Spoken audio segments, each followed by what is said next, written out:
Halo semuanya, Assalamualaikum warahmatullahi wabarakatuh. Jumpa lagi bersama saya Awal dalam video pelajaran bahasa Prancis. Video yang satu ini merupakan video kita yang ketiga, di mana video yang pertama mengenai pengenalan bahasa Prancis, kemudian video yang kedua adalah pengucapan huruf-huruf dalam bahasa Prancis, dan video yang ketiga yang sedang Anda tonton ini, kita akan mempelajari bagaimana mengucapkan suatu kata dalam bahasa Prancis. Sebelum kita memulai pelajaran ini, saya ingin menjelaskan terlebih dahulu mengenai beberapa hal yang terdapat di sini. Perhatikan kursor saya. Di sini saya menuliskan suatu kata dalam bahasa Prancis yang artinya dalam bahasa Indonesia ada di sebelah kanannya, setelah garis miring. Dan cara bacanya ada di dalam kotak kurung siku. Oke, jadi yang di dalam kotak ini dibaca persis seperti bahasa Indonesia.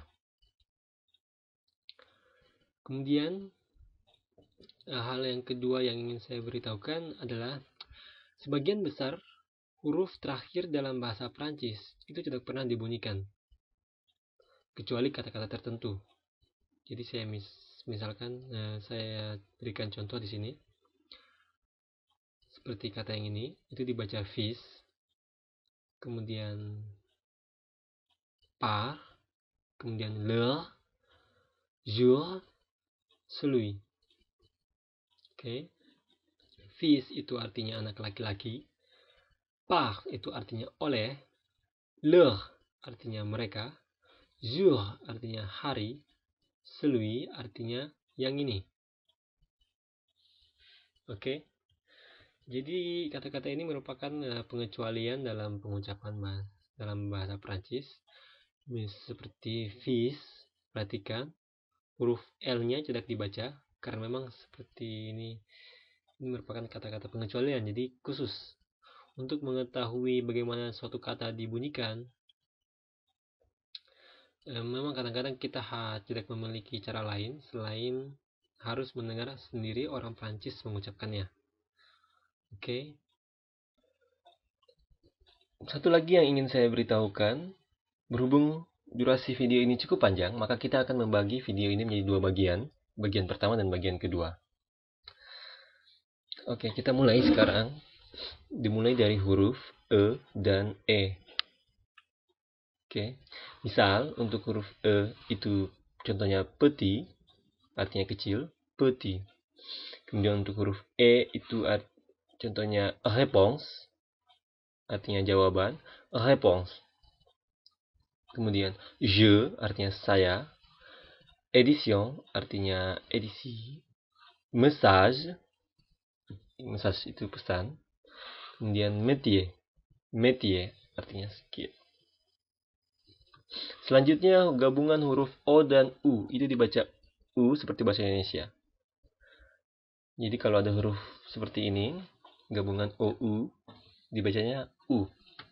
Misal, trouver, menemukan, dessous, di bawah, jour, hari, pour, untuk, souris, artinya tikus atau mouse, kemudian journal, artinya koran.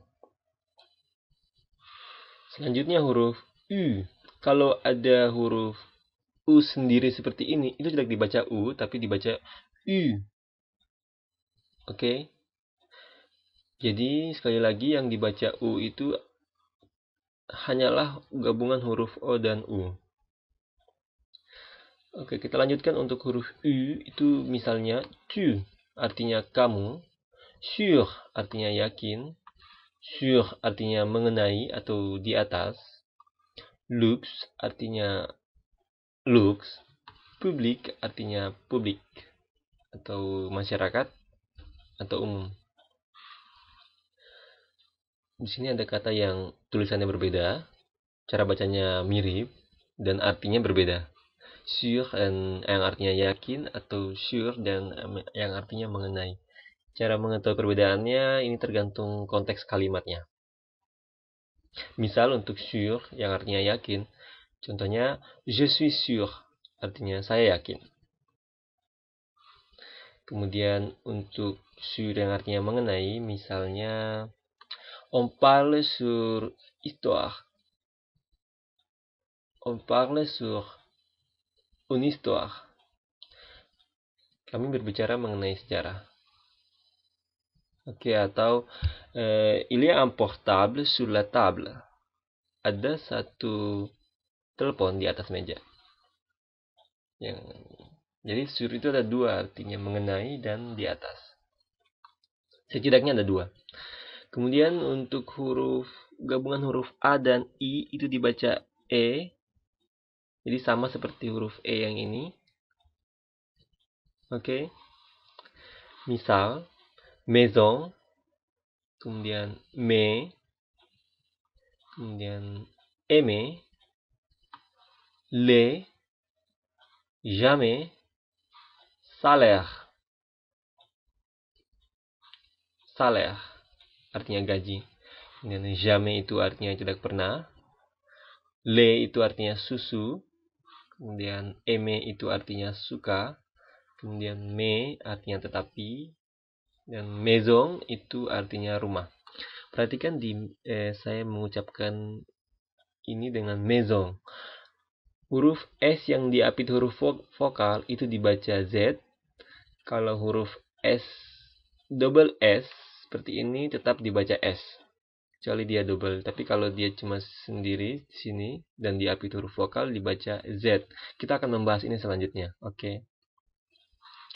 Kemudian ada kata aimer, artinya suka atau cinta. Dalam bahasa Prancis, kalau kita ingin mengatakan saya cinta kamu, itu je t'aime. Tapi kalau kita ingin mengatakan saya suka kamu, itu je t'aime. Misal begini, dalam bahasa Inggris kita mengenal I love you dan I like you. Oke. Dalam bahasa Prancis, I love you dan I like you itu pengucapannya kalimatnya hampir sama. Misal, I love you itu je t'aime. I like you, je t'aime beaucoup.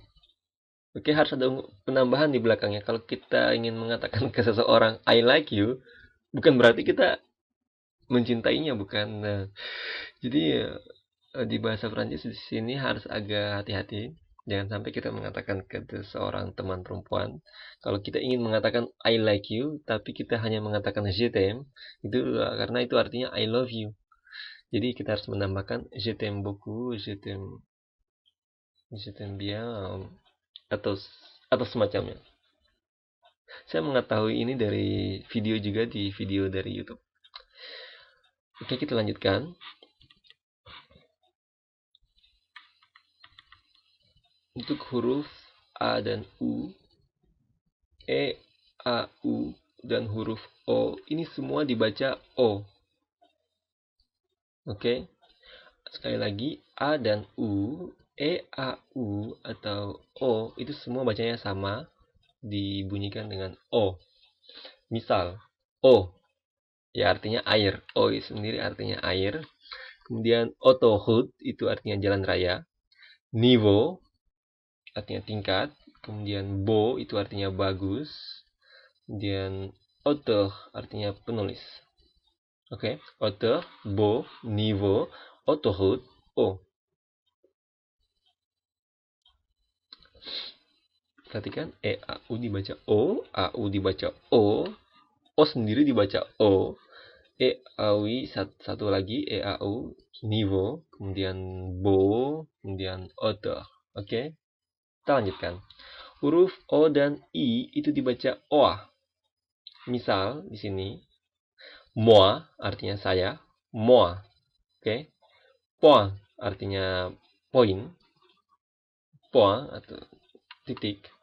Kemudian trois artinya 3, loisir artinya tamasya, loisir. Voisin, voisin, kemudian voiture. Perhatikan sekali lagi voisin itu di sini saya menuliskan voisin. Oke, voisin pakai sengaunya pakai ng, voisin. Tapi tapi sebenarnya bukan voisin, tapi voisin. Oke. Ini hanya saya berusaha mengetikkan dalam kira-kira yang paling mirip pengucapannya dengan bahasa Prancis. Oke, bukan berarti seperti ini, tapi yang paling mirip.